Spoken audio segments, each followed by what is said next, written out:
He's helped me in more ways than I can count, because he's not only an author, he's not only a scholar, he's not only a scientist, he's a Christian brother and a friend with a heart for ministry. Would you join me in welcoming Alister McGrath?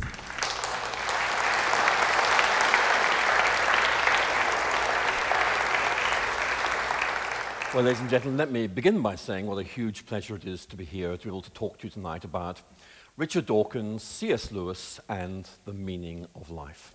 Why choose Richard Dawkins and C.S. Lewis? Well, they are very well-known figures, and they say very interesting things, but very different things. And therefore, why not get them to talk to each other? Something, by the way, they've never done for obvious reasons, but try to use them to open up some of the big questions. So I thought we'd just begin by saying, who are these people? Who's Richard Dawkins? Well, until his retirement, he was Professor of the Public Understanding of Science at Oxford University, and he's written a number of books. One of them, of course, which I studied as a scientist myself, was The Selfish Gene. But of course, as Mark has pointed out, the book for which he's probably best known is The God Delusion, published in 2006. So in many ways, this man is representing the atheist position. I would say he's probably one of the best-known atheist writers in the world. And obviously, I'm going to use him to set up the atheist position and try and enter into dialogue with it. And of course, the person I'm choosing to interact with is C.S. Lewis. And Lewis, again, many of you will know all about him.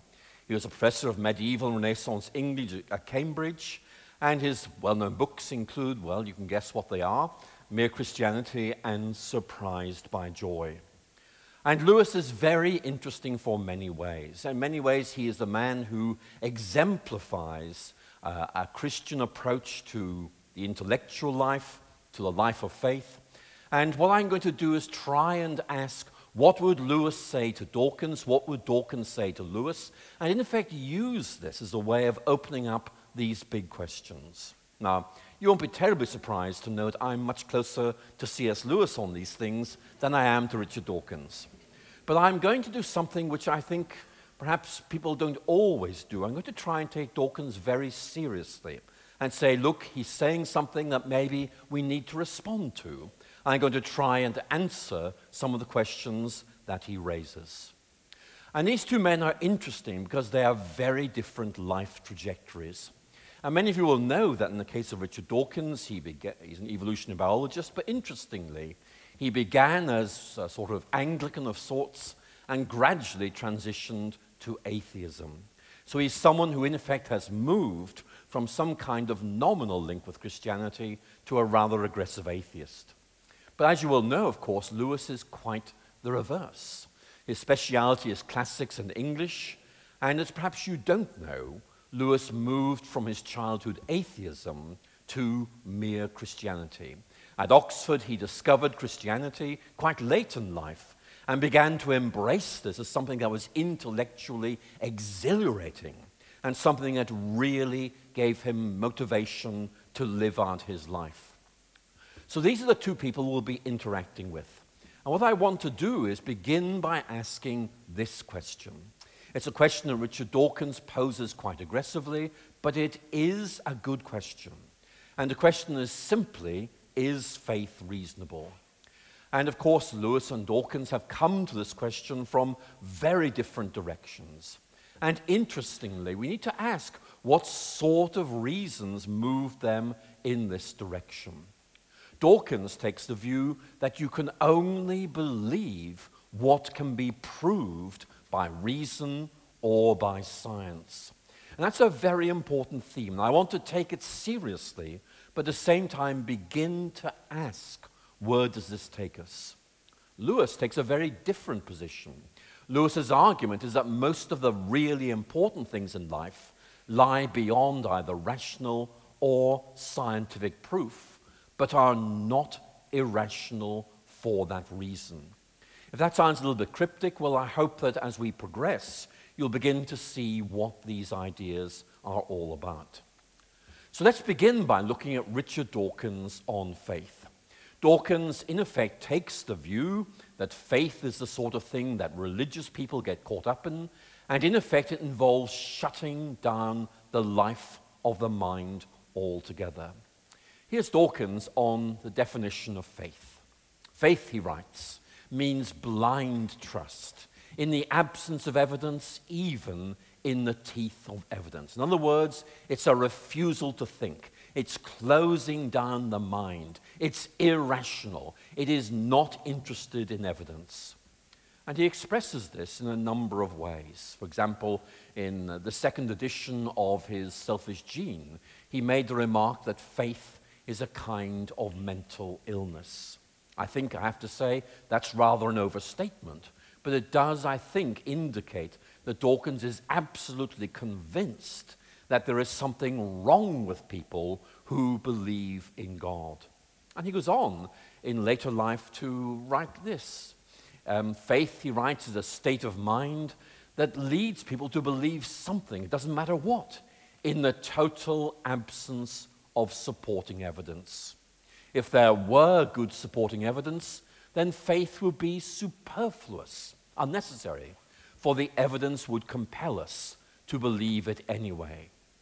Now, I'm going to leave that quotation on the screen for a moment, because I want you to think about that and ask whether actually that is right.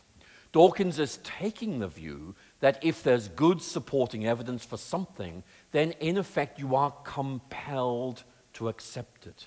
But in a moment I'm going to suggest to you that that is simply not an acceptable analysis of the scientific method, and I'll explain why. Because it seems to me that Dawkins in many ways is exemplifying a way of thinking which has become, if you like, characteristic of what we sometimes call the new atheism. Although this is now, I think, on the way out. We're talking about Richard Dawkins, Sam Harris, Daniel Dennett, and of course Christopher Hitchens. And this idea is very influential. And basically we could summarize it, I think, in terms of what you see is what you get. The way things are evident, are visible, are disclosed by the natural sciences is the way things really are. There's nothing beyond that or behind that. Reality for Dawkins is limited to what reason and science can prove. Now again, I'm going to take this seriously, but I'm going to say to you that I think there are difficulties with this position. Is it right? Well, I think there is an issue here. Let's look at that quote again. Dawkins says, if there were good supporting evidence, then faith would be superfluous, for the evidence would compel us to believe it anyway. But here's the point I want to make. Evidence is open to multiple interpretations. And very often in science, as in the law, as in most areas of life, the evidence does not compel us to accept any specific conclusion. We have to draw a conclusion, make a judgment that of the various explanations, this one is the best. It's not something that we are compelled to accept, but something that we choose to accept because it seems to us this is a better explanation than that, even though we're not compelled to accept it. So this is very much an attitude you find in the age of reason, the Enlightenment. And Dawkins, interestingly, like so many in the new atheism, seems to be wedded to this very 18th century way of thinking. And I want to suggest to you that Dawkins here fails to make a distinction between two very different ideas. The total absence of supporting evidence, his phrase, and the absence of totally supporting evidence, my phrase. And what I'm going to make to you is that the norm in science is that we don't have absolutely supporting evidence to allow us to draw conclusions in many areas of science. We have to say the best interpretation of the evidence seems to be this, but then there's a little footnote. But of course, this might be a skewed reading of the evidence. So let me give you an example. There are many cases where scientific evidence is supportive of several outcomes. Proof, in the sense of a 100% demonstration, is really limited to the domains of mathematics and logic. And in real life, which is where you and I are, very often you simply find that we are unable to achieve anything approaching rational certainty. To give you an example from the sciences, there is a debate going on, many of you will know about this, about the question, is there a single universe, or is there what's called a multiverse, a raft, or a bubble of universes? The evidence actually is ambiguous and can be interpreted in both ways. And Dawkins, I think, encounters difficulty here, because on his very naive reading of science, I'd want to suggest he has to say the evidence compels us to accept this or that. But in fact, the evidence is open to at least two interpretations, and it is a matter of judgment, dare I say, a matter of faith, which of these decisions you believe is the better. That doesn't fit this very simple positivist reading of science, which Dawkins seems to think is normative. And we must remember that science changes its mind about things, not because it's irrational, but simply because of this constant process of checking things out as new evidence becomes available, or better theoretical interpretations begin to emerge. So what the scientific community believes to be the best explanation today might not be seen in that way in 20 years' time. I'm afraid things are more complicated than Dawkins suggests. And again, we might think of cosmology as a very good example of the radical change in thinking that's gone on around us. If we'd been meeting 100 years ago, well, obviously not in this chapel, but on this site, shall we say, and we were talking about the origins of the universe, well, I have to say to you, we wouldn't be having that conversation. Because as I'll come back to later in this lecture, the scientific consensus a century ago is that the universe simply had always been here.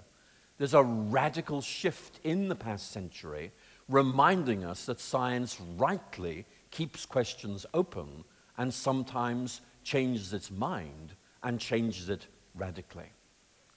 So I've talked about Dawkins. What about C.S. Lewis? C.S. Lewis wasn't a scientist, but he knew scientists, he thought about these things, and his views, I think, are really worth considering. Interestingly, Lewis describes himself as an empirical theist who came to faith through induction. What he means by that, I think, is that he began to see that Christianity gave a big picture of reality, which seemed to be much more reliable, much more satisfactory than the atheism he embraced as a younger man.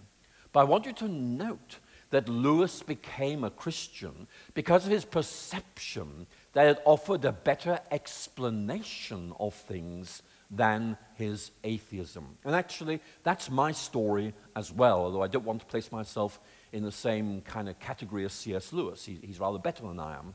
But the point I'm trying to make is that for me, as for Lewis, atheism actually doesn't explain things very well, whereas Christianity has this explanatory capaciousness, this ability to be able to hold things together, to make connections, to bring things into focus that very often you don't find with atheism at all. Lewis began as an atheist. And it's interesting to ask why he was an atheist. And there are two reasons he gives: science and suffering.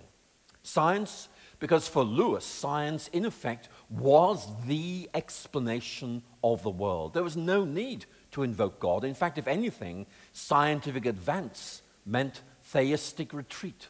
That in effect, the more science we knew, the less plausible the idea of God was. And suffering, because Lewis was convinced that if there were a God, then in effect, God allowed suffering in the world. And Lewis's experience in the First World War, he served in the British Army and was wounded, made him think, how can there be a God? Look at this mess. Now, Lewis began to realize that it wasn't quite that simple. But I want to suggest to you those are real concerns. So where did Lewis go from here? Well, let me tell you. Lewis began to have doubts about both the cognitive and the existential adequacy of atheism. Let me explain what I mean. Lewis said, well, look, if there were a God, then, how on earth could we justify this suffering? But as an atheist, of course, he believed there was no God. So if there's no God, who can you blame for the enormous suffering of the First World War? You can't blame God because there's no God to blame. And so the only option is to say it's our fault. It's in effect a reflection of our utter stupidity and lack of moral vision. And Lewis found that disconcerting because in saying there is no God, he seemed to be saying at one and the same time, but human beings are really quite messed up.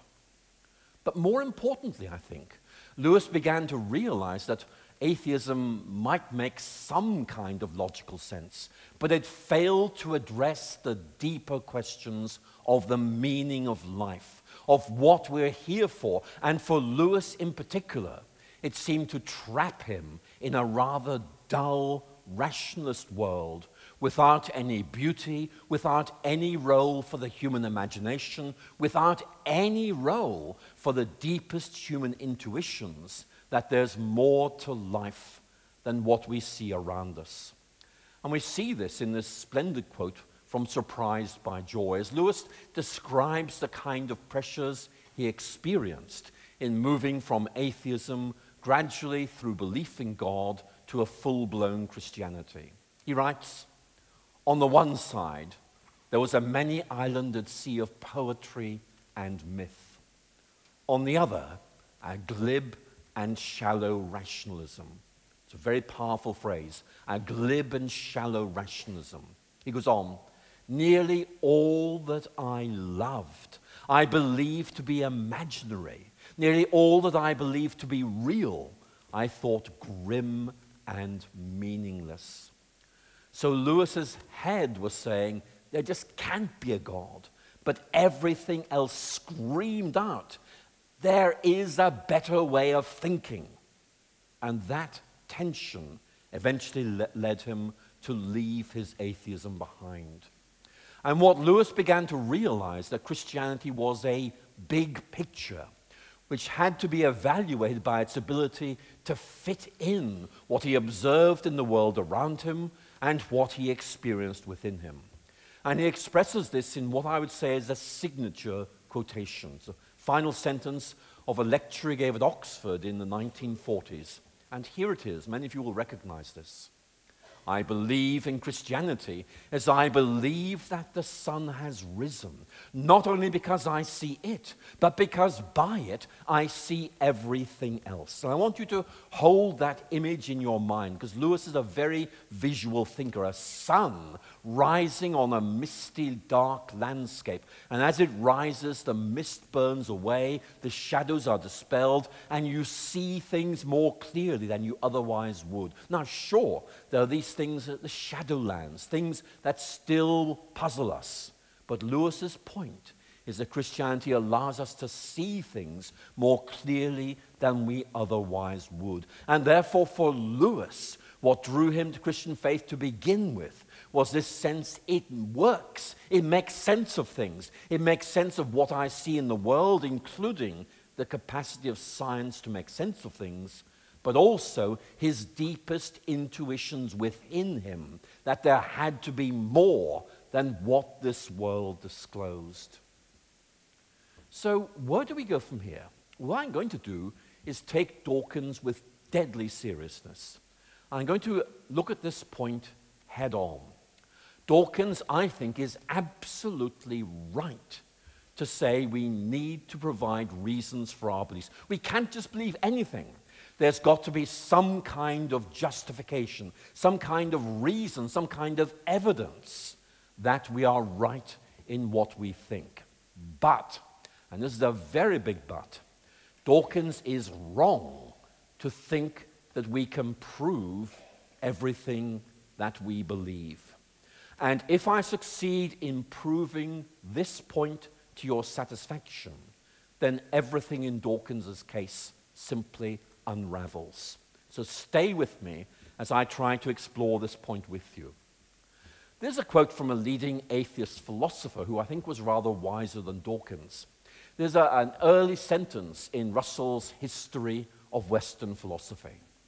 Philosophy, he writes, helps us live without certainty and yet without being paralyzed by hesitation. It's a nice quote, but it's one I think Dawkins would find puzzling. Why do we have to live without certainty? Russell's answer is because that's the way things are.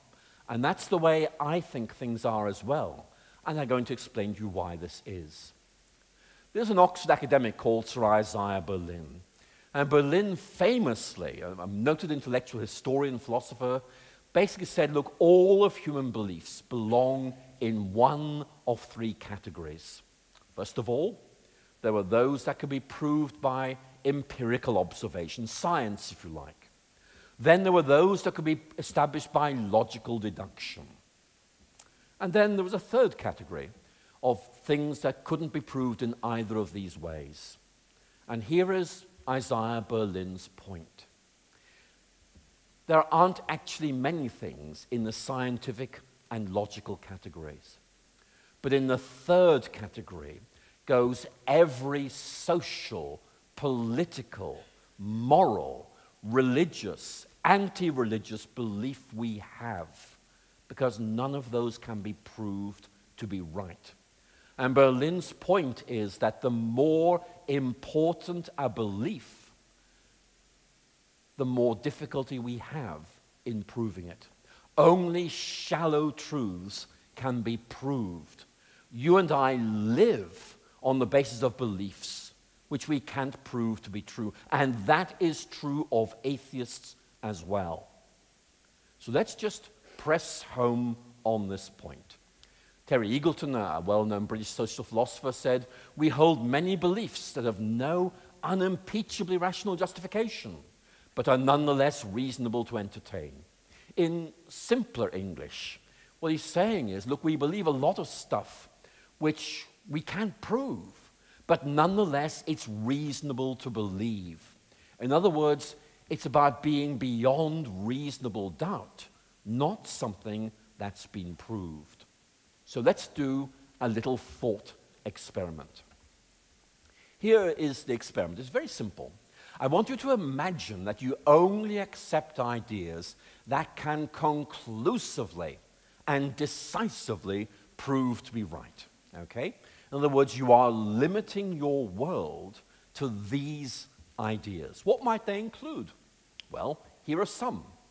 I think you could accept that 2 and 2 make 4.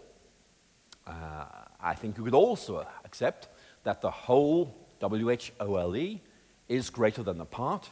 And a bit more technically, I think you could agree that the chemical formula for water is H2O. But I hope I hear you saying, so what? I mean, these are not going to give you a reason to get up in the morning. These are not going to give you the deep existential traction that you need. You cannot base your life on any of those 3 beliefs. They're useful, but that's about as far as it goes. Now, let's take this thought experiment further. Here are some ideas that you could not accept on the basis of Richard Dawkins' criteria. Okay, here we go. Any moral, political, or religious, or indeed anti-religious ideas. One of the greatest paradoxes of Richard Dawkins is that he uses criteria to evaluate other people's ideas that he does not apply to himself. And that's a very significant point. Dawkins is haunted, absolutely haunted, by his inability to prove that atheism is right. He can't do it. We all know that. When I myself left atheism behind and embraced Christianity, I was always clear I was leaving behind one faith and embracing another, because although I believed there was no God, I knew I couldn't prove it. And that makes it a faith. Let's keep going.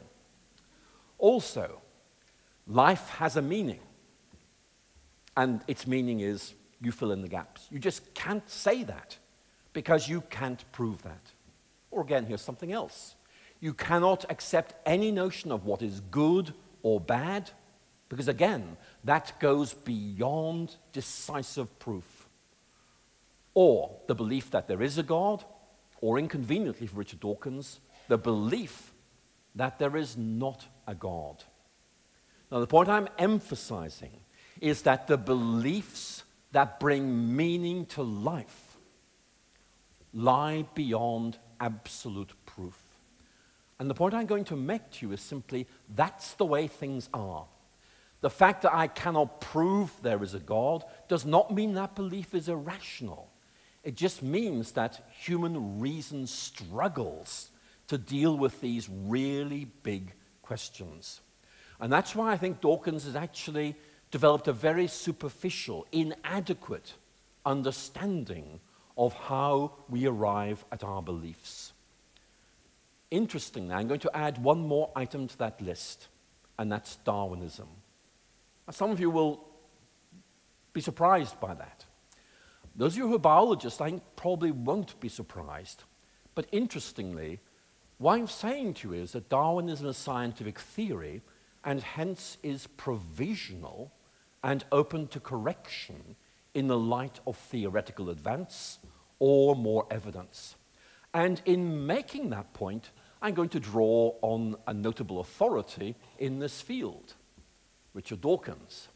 Here's what he says. In 2003, so it's not an old quote, "We must acknowledge the possibility that new facts may come to light which will force our successors of the 21st century to abandon Darwinism or modify it beyond recognition." And that's just good science. It's saying, look, we've got to accept provisionality of theories because that's how science works. We keep everything under review. We can't say this is sorted.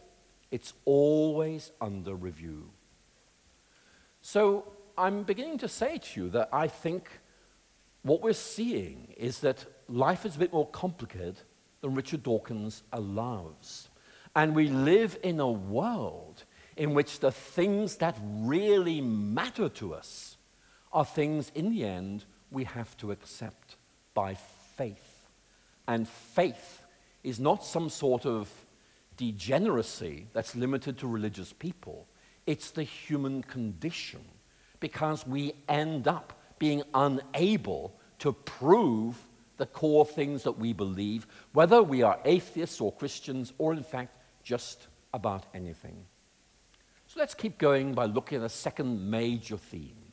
Does science disprove God?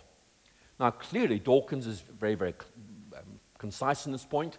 Science makes God unnecessary and incredible.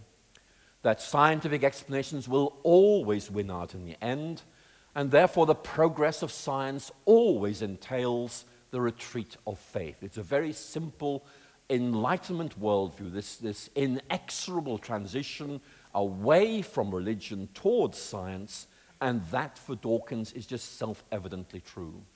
Science, he argues, proves its assertions, whereas religion just asserts them. So what do we say in response to that? Well, I think we might say this. What about Lewis? Well, Lewis makes a number of points, and I think these really need to be given very careful attention.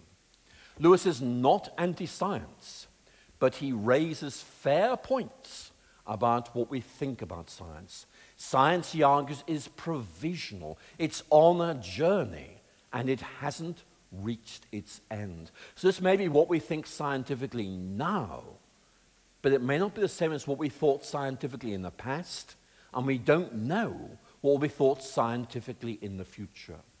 And secondly, the process of induction, in other words, looking at evidence and trying to draw out what it's pointing to, doesn't deliver the certainty that many seem to crave. Those who've read David Hume will know all about this point.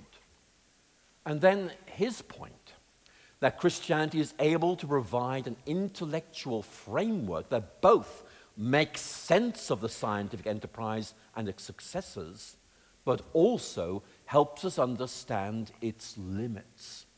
So there is a very interesting contradiction between these two thinkers at this point. There's a quote from a writer who you will not know, William Inge, who was Dean of St. Paul's Cathedral during the Second World War.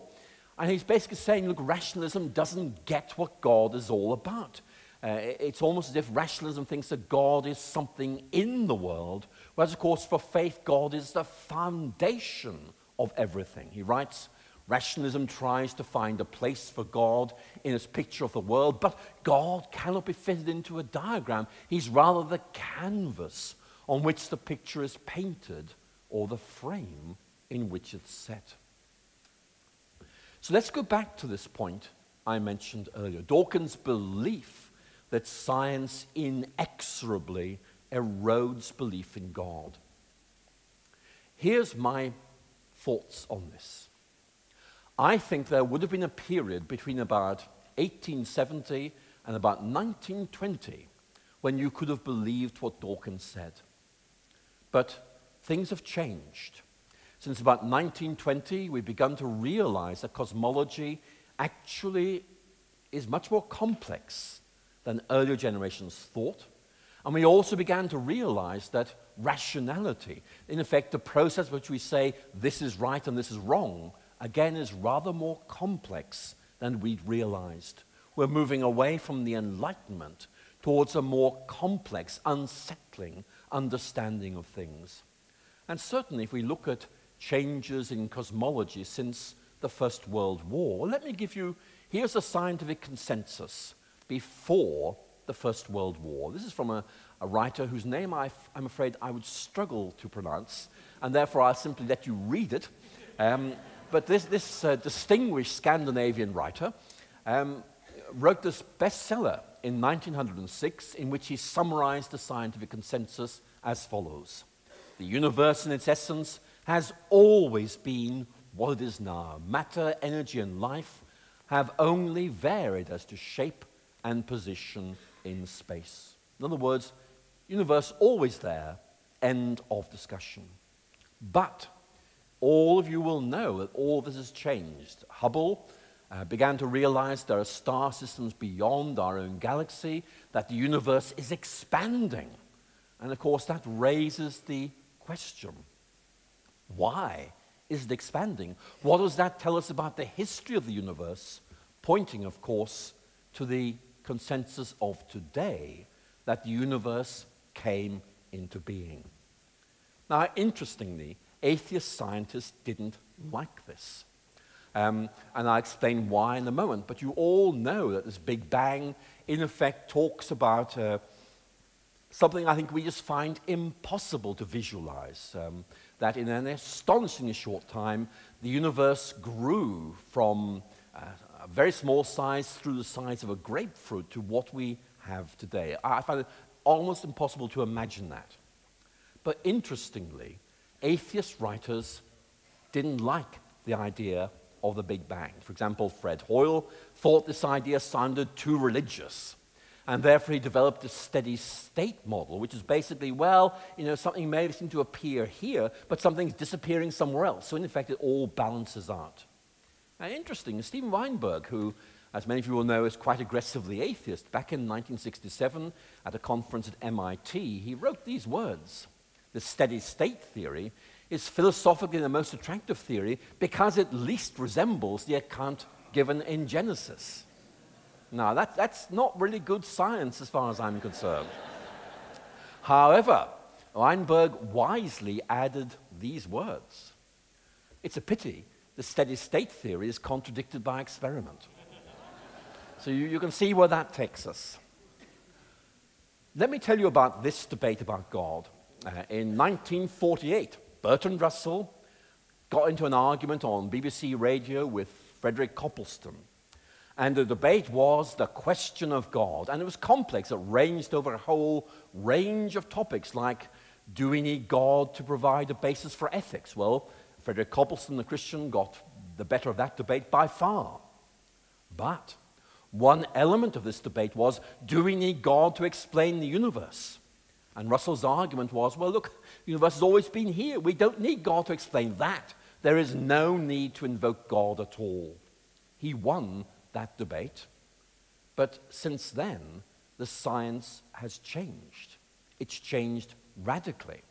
As many of you will know, this debate was replayed 50 years later in 1998. This time, William Lane Craig got involved in a debate with Anthony Flew, who was then an atheist. And William Lane Craig pressed Anthony Flew. If the universe came into being, then either it did so by a process we don't understand, or it was caused to happen. How do you fit that into your atheism? And Flew experienced extreme intellectual discomfort with that argument. And as you will know, although I say he's an atheist, he rapidly became an ex-atheist, although he moved towards a kind of generalized fame of some kind. But the key point is, this debate has changed. This idea that somehow science is irreversibly moving against religious belief is simply not the case. And we need to make that point heard, I think.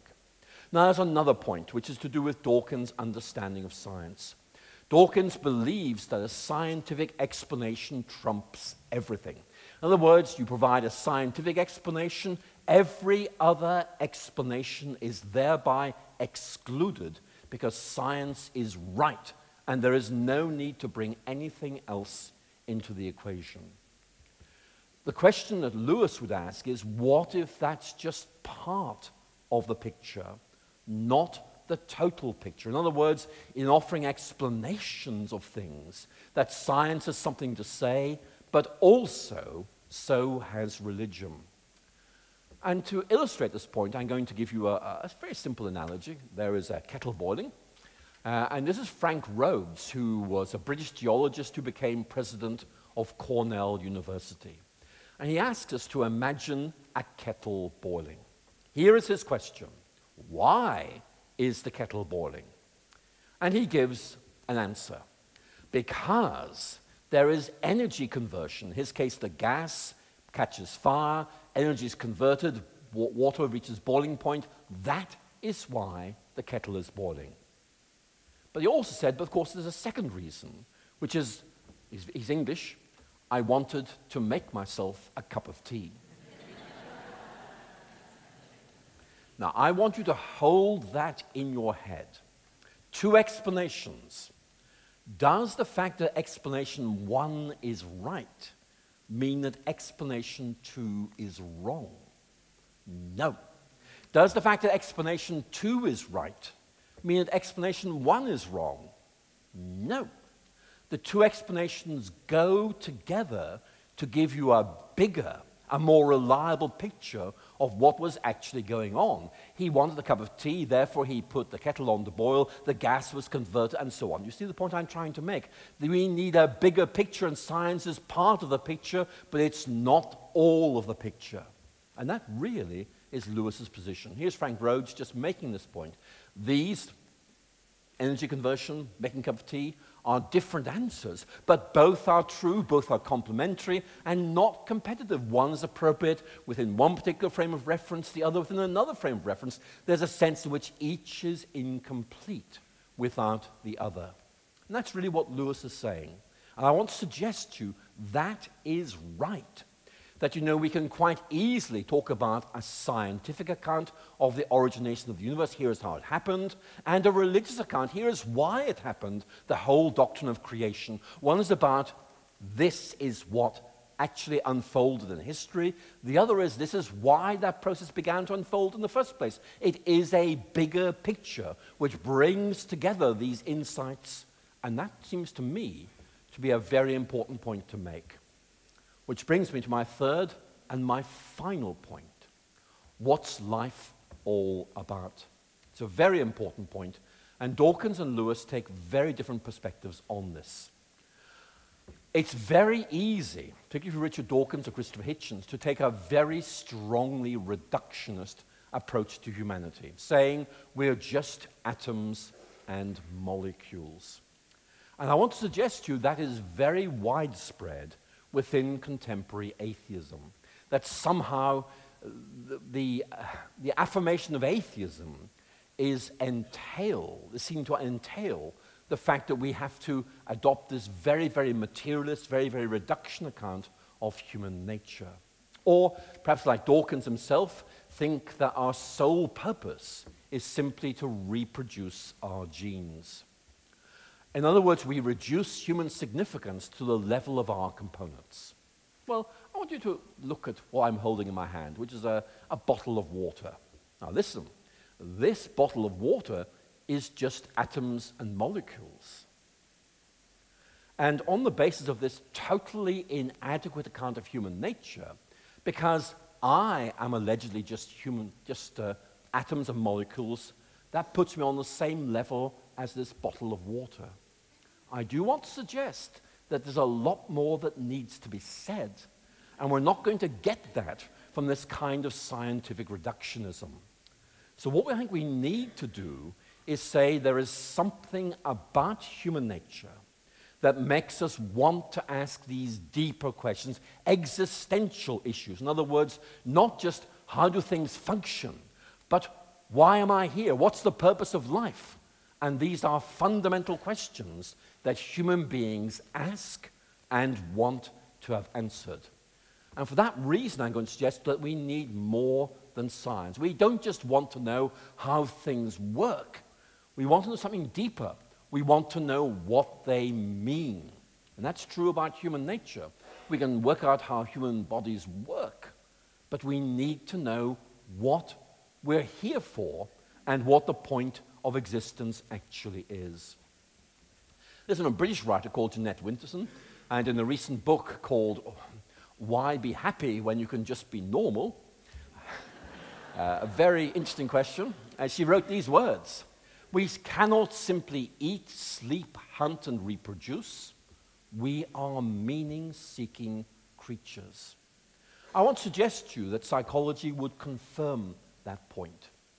And here's the point I'm going to make in dealing with this. That means going beyond science. Science is about empirical observation and trying to figure out what links things together. But it doesn't mean we can traverse into morality. Look at Albert Einstein there. Science can only ascertain what is, not what should be. And outside of its domain, value judgments of all kinds remain necessary. In other words, you can't get morality, what is good, what is bad, out of science.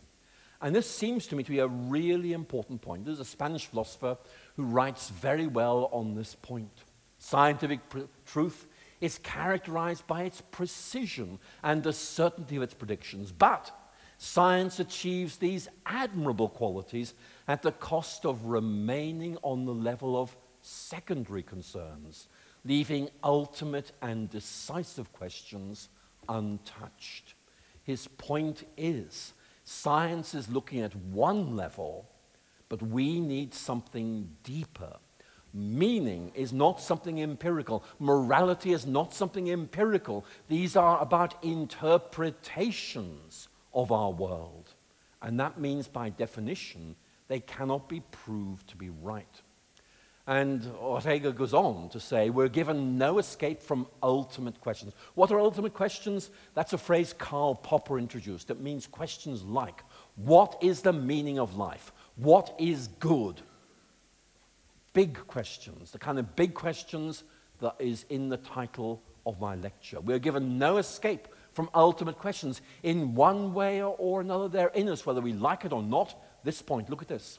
Scientific truth is exact, but it is incomplete. If that's right, that's Lewis's point, that's Ortega's point, it'll also be my point, then science helps us, but is inadequate and incomplete, because we are asking deeper questions which science cannot answer. No criticism of science whatsoever. Science is great, but it fills in only part of this big picture and leaves other parts untouched. Here's Richard Dawkins. Very famous quote from his book, River Out of Eden. The universe we observe has precisely the properties we expect. If there is a bottom, no design, no purpose, no evil, no good, nothing but blind, pitiless indifference. Notice the logical structure. We look at the universe and say, oh, it's just what we'd expect if there's no God, no nothing. But it's not a proof. And here's my question to Richard Dawkins. Supposing he's looking at life through a lens which is out of focus. Maybe he needs a new lens, a new way of seeing things to actually begin to discover issues like purpose, evil, good, even God. And the point I'm making is that Dawkins is looking at the world through his atheist lens. What happens if we go back to C.S. Lewis and his idea of Christianity giving you a big picture which illuminates the landscape and brings things into focus? For me, that's a very telling point. And Lewis is very hostile to any kind of reductionism. Many of you will have read The Voyage of the Dawn Treader, and you'll know that one of the children in the story shows off his scientific knowledge to an old man. And Eustace Scrubb here says, in our world, a star is a huge ball of flaming gas. And the old man replies, even in your world, my son, that is not what a star is, but only what it is made of. We live in a world where many like Dawkins think that giving an account of human functionality or human structure is equivalent to telling us what human beings are. But it's not good enough. And that's why I think Lewis really does need to be heard very, very clearly. Lewis is very clear. We tell stories to make sense, and that's the way we're meant to live. And certainly modern anthropology has highlighted this point. Christian Smith of Notre Dame, we're animals who most fundamentally understand what reality is, who we are, how we ought to live, by locating ourselves in the larger narratives and meta-narratives that we hear and tell, and that constitute what is for us real and significant. For Lewis, Christianity tells this story that makes so much sense of our lives and helps us relate our own story to this bigger story of which we are part. And so in the case of Narnia, Lewis is saying, in effect, we have to make a decision about which story we can trust.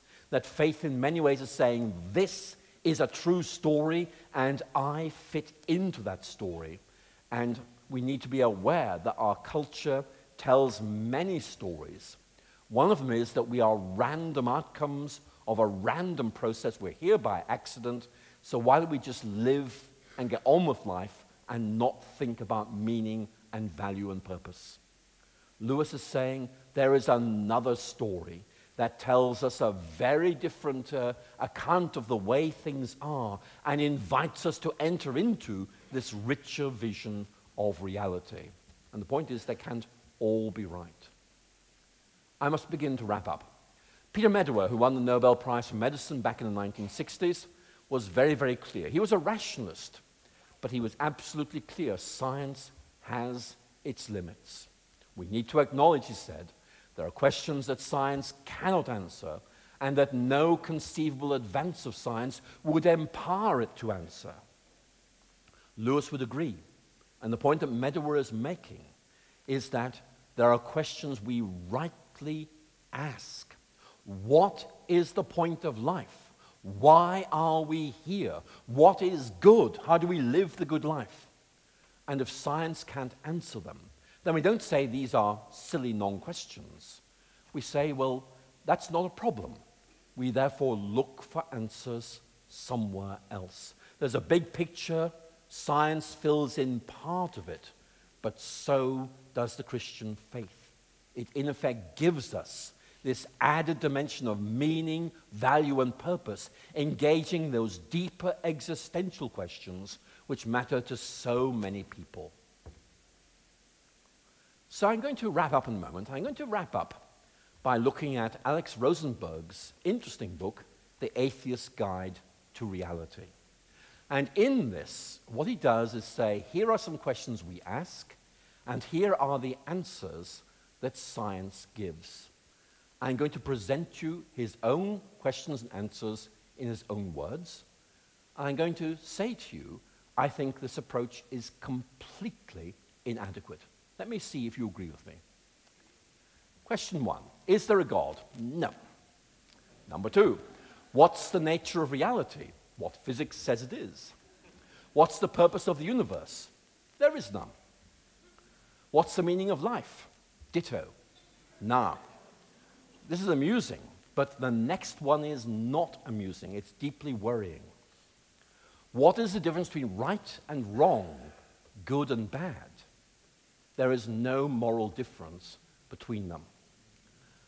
I don't think anybody here could live with that, because we just know that we live in a messy, screwed up world, and we need to rediscover the categories of good and bad, especially the idea of evil, to cope with what we see around us. And Alex Rosenberg may adequately describe the kind of view that Richard Dawkins develops, but you just can't live with that kind of outlook. So let me then wrap up this question of meaning. It's not an empirical question. You can't read meaning off from nature. You can't read it off like you might read somebody's temperature or the color of their eyes. It's about an interpretation. Dawkins interprets things atheistically. I interpret things in a Christian way, as does Lewis. And the key point here is, this is a judgment. It's not something that can be proved. In other words, it's a matter of faith. And as I end, I'm making this very simple point. Whether you're an atheist or a Christian, you are offering an interpretation of the world. And atheists tend to think our view is a fact, whereas these other people believe this is a matter of faith. My point is simply this. Atheists make their judgments as a matter of faith as well. And I want to suggest that they need to face up to that and embrace it. And the answer is not that atheism is factual, whereas Christianity is about faith. It's that atheism is a form of faith, Christianity is a form of faith, and the big question is, which is more reliable and which addresses those deep questions about meaning, value, and purpose that gives us that will to live, that moral framework, that sense of excitement about what life can hold.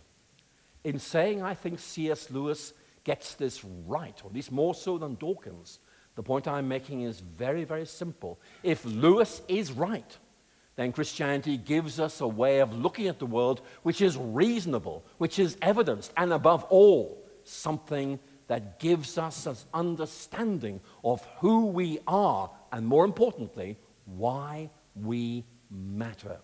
And ladies and gentlemen, we need that reassurance. And in the light of our conversation between Dawkins and Lewis, I want to suggest to you that Lewis offers us the better way ahead.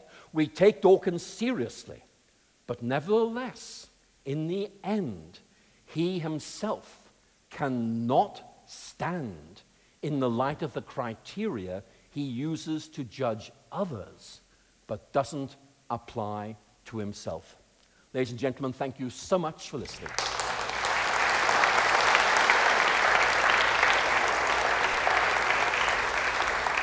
So, Professor McGrath, how would you help a friend who is an atheist change their mind? Well, I think that's a very powerful point. I think one of the things I'd want to say is, look, I've been there. That's where I was once. And what happened to me was a double realization. Number one, that atheism didn't really give those robust, reliable answers to life's deepest questions. And number two, that Christianity turned out to have a much more resilient way of looking at things, a much more meaningful approach to things than I had realized. I think what I want to say is that everyone here this evening who, in effect, thinks about their faith, what you might like to think about is how you would help an atheist to see that actually Christianity engages reality, but also opens up these deeper questions about meaning. I think too often what Christians do is try and say, look, I think we're right. I want to say we need to go deeper than that and say we are able to engage these deeper questions about meaning in life, about the basis of morality, and be able to appreciate and rejoice in the kind of answers that Christianity gives. Lewis is a very good example of someone who does this in his book, Mere Christianity. Okay, as I go through these, a number of these are great questions that I'll be covering Sunday morning with Professor McGrath. Plug, go to church. Because we're going to have very limited time, and I'm going to try and get through a diverse group of questions as best as I can. Where is atheism going? Where is atheism going? My own feeling is that the new atheism is very, very aggressive, much more so than older forms of atheism. And I would read that aggressiveness as, in effect, a sign of immense frustration that, in effect, they have realized they cannot prove their core beliefs, and that religion is not disappearing as the atheist worldview says it should. And I think this is a very important point to make, that if atheism is right, then religion ought to have vanished by now. It hasn't. And it's not simply an inconvenience for atheism. It's a growing realization maybe our worldview is wrong. And so I think this anger is actually really an expression of deep anxiety about, why people are refusing to see what's so exciting about atheism, and perhaps that is because, actually, it might not be right. Okay, that one didn't make the cut. Sorry, guys, maybe Sunday morning. What distinguishes the interpretation of evidence by faith from the interpretation of evidence by inductive reasoning?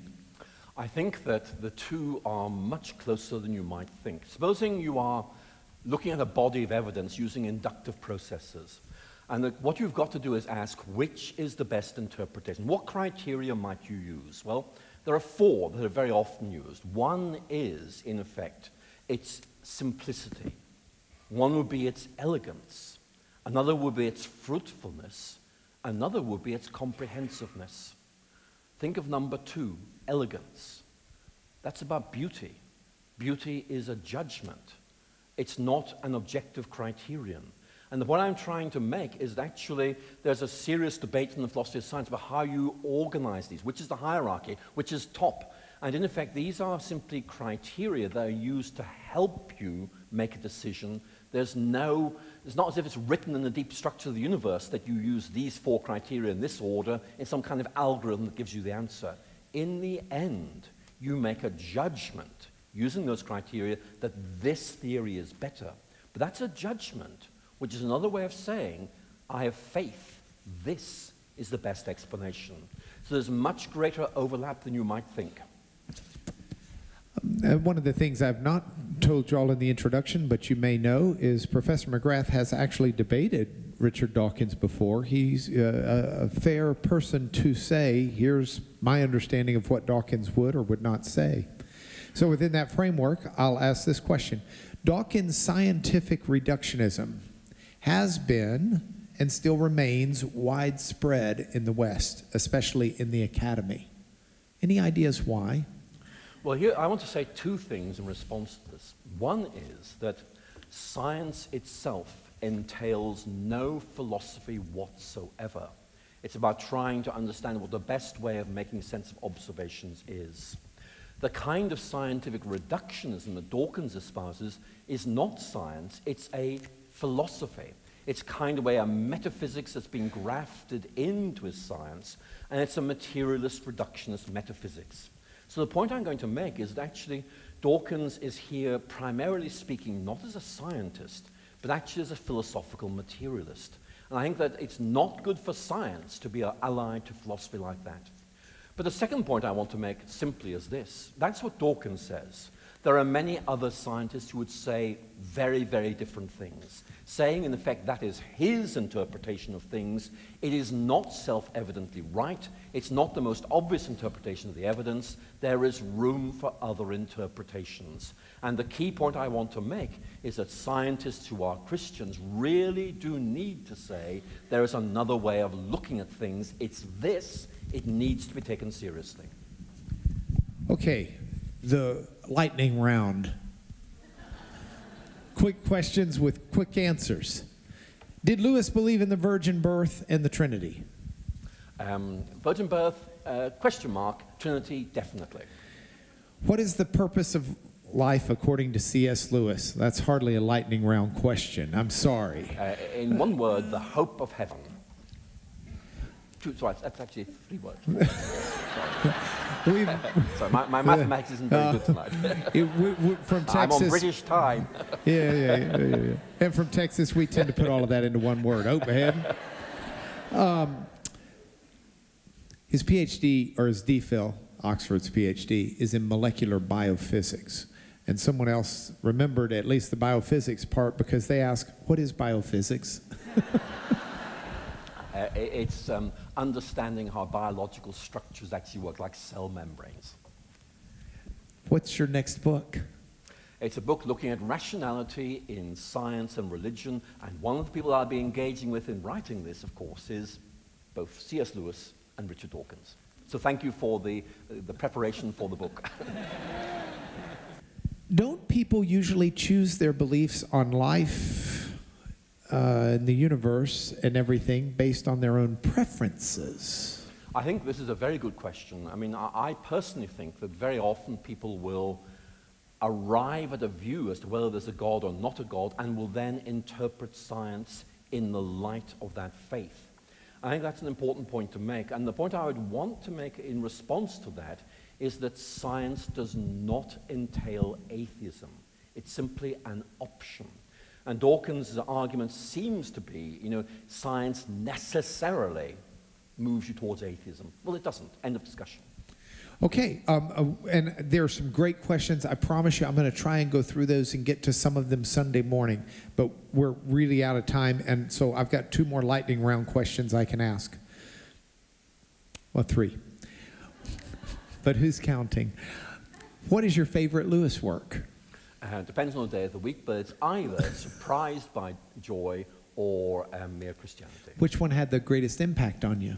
I think probably Mere Christianity to begin with, but in later life, Surprised by Joy has come to me more. And last question.